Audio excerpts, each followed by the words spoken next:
Hi, my name's Dee and welcome to Sunchild Tarot and welcome to not your traditional monthly readings. I hope I am going to get time to do the monthly readings this month, but I'm going to do these ones first, and then of course we've got the eclipse coming up and I've got quite a few hours at work, so I'll get out what I can. There's a few things I wanted to do. Now, if you've watched me for a while, you know that I like to use a lot of decks. I always like to test myself. That's why I fairly constantly get new decks. And there's when I used to teach a tarot course, some 20 years ago, I used to say to people, you can use anything for divination, as above, so below, as within, so without. In a holographic universe, everything is contained in a piece of everything else. There's so if you wanted to use cutout photos from OK and Hello magazine, assuming that's a symbolism that you are familiar with and that you're comfortable with, crack on, you do it.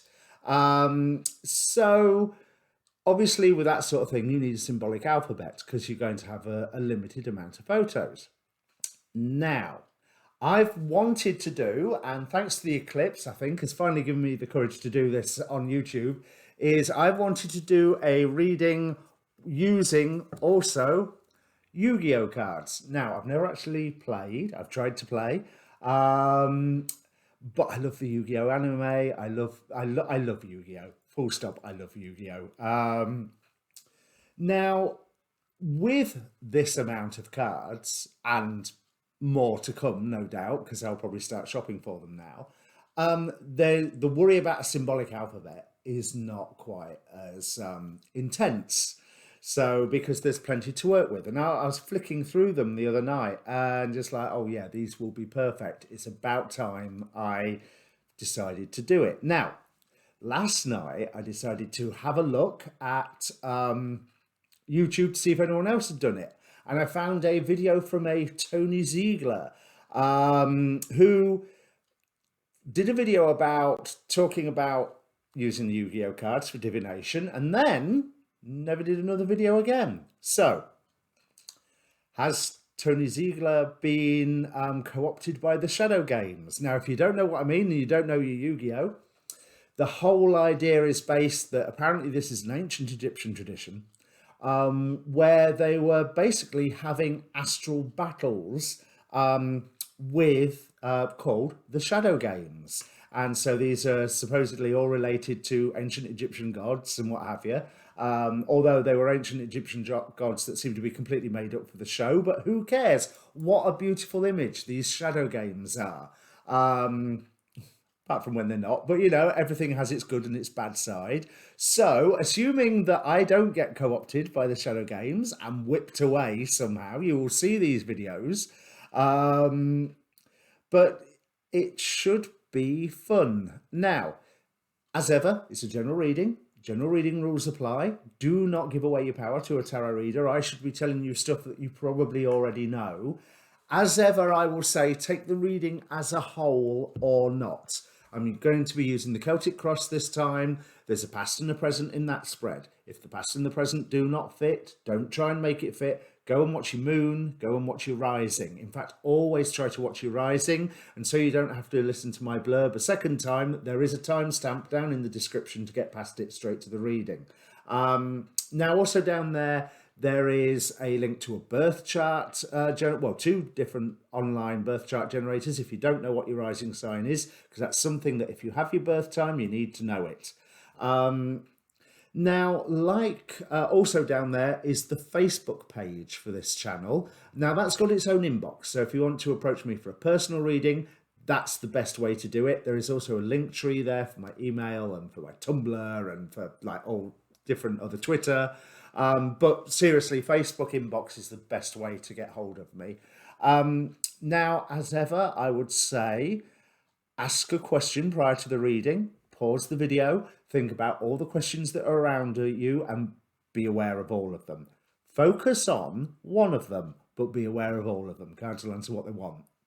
Now I am trying to grow the channel, so thank you to my returning subscribers, and If you are new here, welcome, and feel free to press the subscribe button while you're passing. And also, a like helps each video get seen. And I'm rather hoping, I'm so looking forward to doing these Yu-Gi-Oh readers. Now, there will be a couple of Oracle cards in as well, because I can never resist these. But yeah, that's about it. So like I said, general reading, timing's not absolute. Other people, if they turn up in the reading, I see actions and energies, so maybe I get you and them mixed up. I don't think it happens that often. And nobody, I always say, if it does happen, comment down below, let me know. And nobody has done yet. So yeah, let's crack on. I'll bring up your cards. Okay, Virgo, on first glance, this looks like a really good reading backwards. We're starting at an emotional resolution that really gave you confidence, really coming from a place of, yeah, I'm okay with this. We have the King of Cups clarified by the Ego Boost card. And at the minute, you appear to be in a period of manifestation. Queen of Wands here, there's stuff that you want to tackle. You've got the skills to tackle it. You can do it. Nothing's going to be a problem.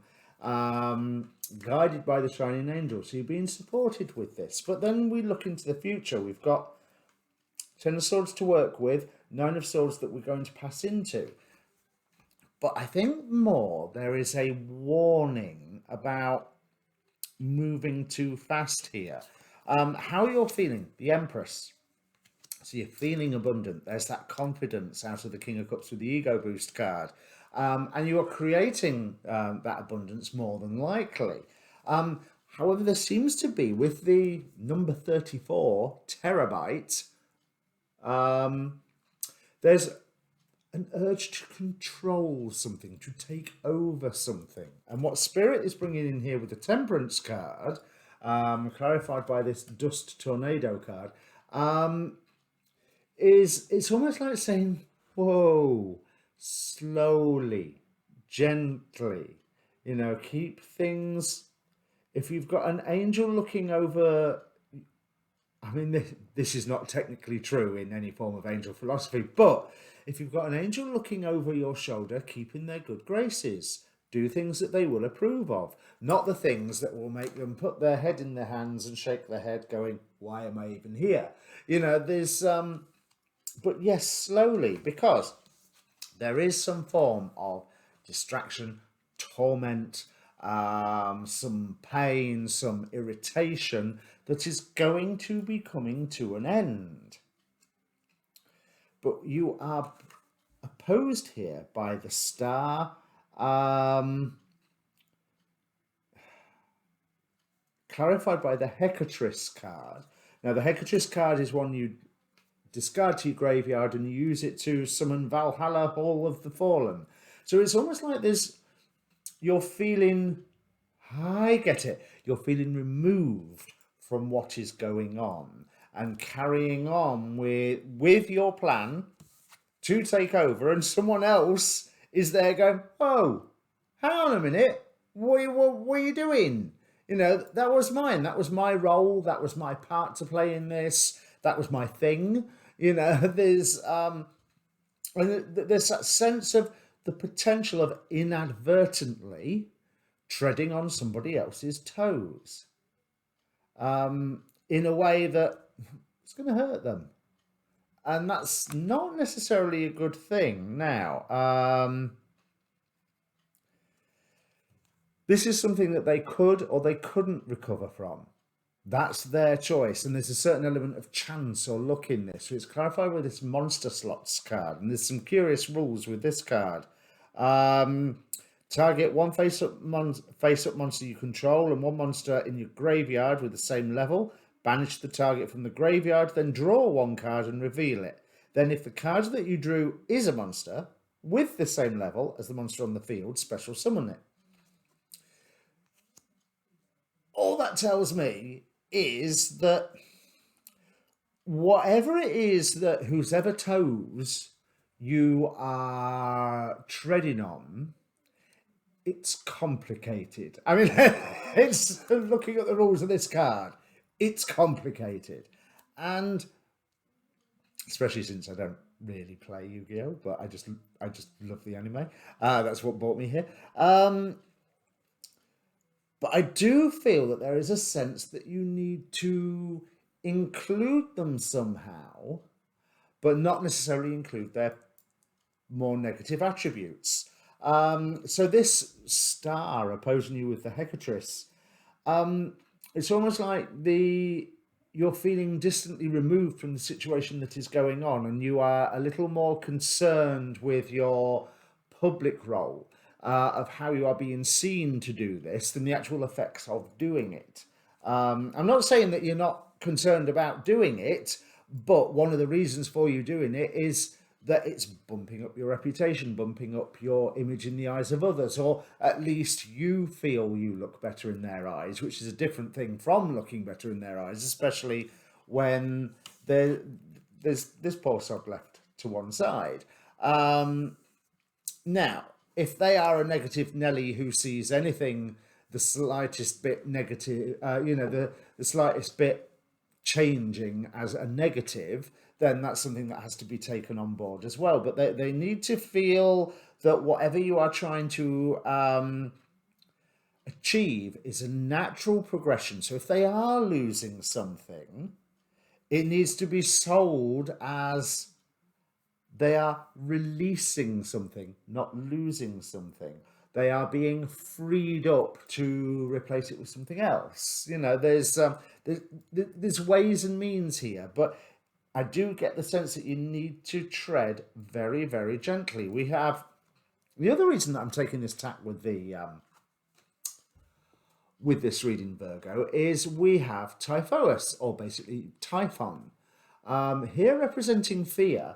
But what I was immediately thought of, because I discovered this in the lunar eclipse readings when this turned up for Pisces, or slightly after those readings, Typhon is responsible, in effect, for the creation of Pisces, which means Typhon is, in effect, responsible for the creation of your opposite.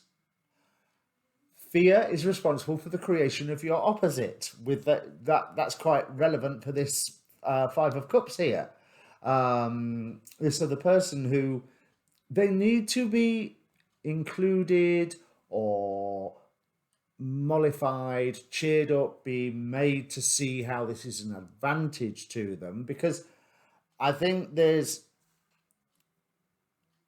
you have to ensure that whatever it is you are trying to achieve can satisfy the rising tide arguments. A rising tide floats all boats.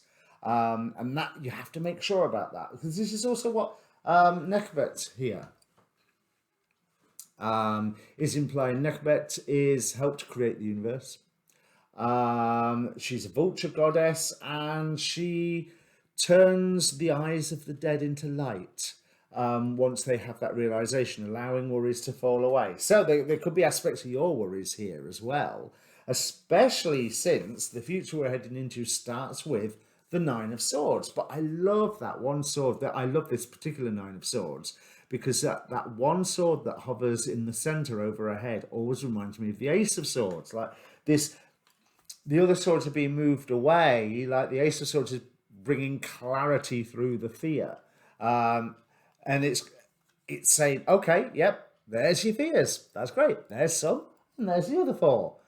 And now here's the truth. And you can work out whether those fears are relevant or not. And this is clarified by Goblinberg.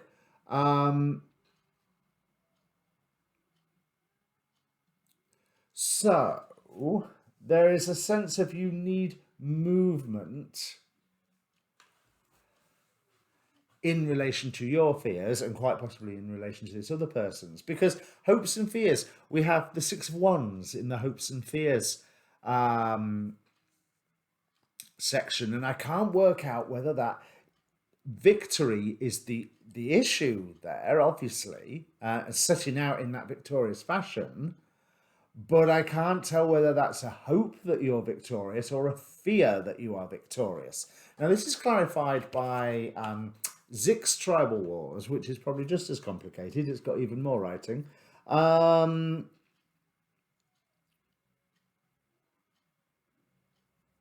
again, there's that sense of controlling something. And removing of obstacles. Now, I will say, from the tone that this reading has been given, is this person an obstacle? On the most facile level, oh yes. Oh yes, absolutely. Negative Nelly here is an obstacle. Absolutely. But really? Are they yes, they're making themselves an obstacle, but I believe this is one that you can sort with the right word or the right approach to whatever it is that you are doing. So that you can, like I say, use that rising tide argument with them. Because at the very end, yes, you have to protect yourself, 4 of coins here, but you're also setting up a stable material foundation for whatever your plan happens to be. And it is all dependent, as temperance here, so doing it slowly, doing it carefully, thinking about the consequences, and it's more to do with your internal attitude, because a lot of your physical actions ain't going to be any different. You change your approach, you change how you are talking about what you're doing, and you may well be changing your approach on how you feel about what you're doing, but it ain't going to change what you're going to do. So, and that sets you up nicely, but I want to say that there's ways and means. You can use that abundance and control, or you can use that abundance to say, look, I'm building this house. Now you can come and shelter from the rain because I've built a house. Beforehand, I couldn't build a house because you were in the way. Because this is also clarified by, and this is the card that started me doing the YuGiOh readings, or deciding to do the YuGiOh readings. This is the Sanctuary in the Sky spell card.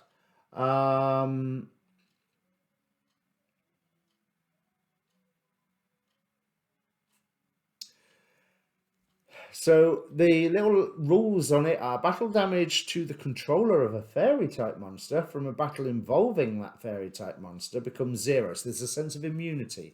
But it reminds me very much of an astral temple. A lot of ritual magicians will practice their visualization skills in creating some form of astral temple that they go and work in. Now, of course, I have one or years ago, I had one in a cloud. Of course I did, because why wouldn't I? And when I was shuffling these YuGiOh cards a couple of nights, or even the night before I started doing these YuGiOh readings, I was like, shall I do it? Shall I not do it? Shall I do it? Shall I not do it? And you've seen ignoring the ones on the table, you've seen the size of the deck, and this card came out again and again and again. So I'm actually feeling that there is a positive end here for you, Virgo. But that is dependent very much on how you are approaching what you are doing and how you sell what you are doing. The actions that you take ain't going to be that different, but there is going to be this negative Nelly here stood in the way, and you need them on side, if not for your sake, for theirs. Right? That's it. I mean, we've got Chatal again. Angel of Silence came out for the last reading, so which I've already forgotten what that was. Oh, Leo, obviously. But here it's signifying an internal change, but it's also signifying an overwhelming need. Negative Nelly is going to be in the way unless you get them on side, and you have to be careful, and you have to use this opportunity to put to rest some form of hurt, put to rest some form of, not necessarily put another person's insecurity at rest, but ensure that another person's insecurity is not triggered, giving them the ability to then look at that insecurity and go, oh, yes, maybe I overreacted. Which, all in all, has a healing, positive end to it. But it's not easy, Virgo. That one's not easy. Rather you than me.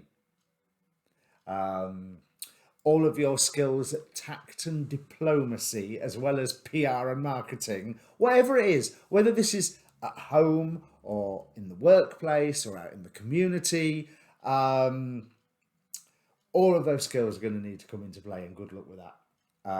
But you can do it, because you've not just got foolhardy confidence here, you have two protective forces, the Angel of Temperance and Nekhbet here, or Nekhbet, supporting you, protecting you as you go through this. But it's for you, with that Four of Coins at the end, to join in with them in protecting something. Yeah, good luck. Right, so if this means anything to you, Virgo, comment down below as ever. And obviously, like, share, subscribe, all that good stuff. Thank you to any returning subscribers. Yeah, there will be monthlies. They're probably going to be late, and they're probably going to be after the eclipse readings. But monthlies will be coming out. But in the meantime, yeah, good luck with this. Comment down below if you like this YuGiOh style video, by the way, reading, by the way, because they're a lot of fun to do. All right? Cheers.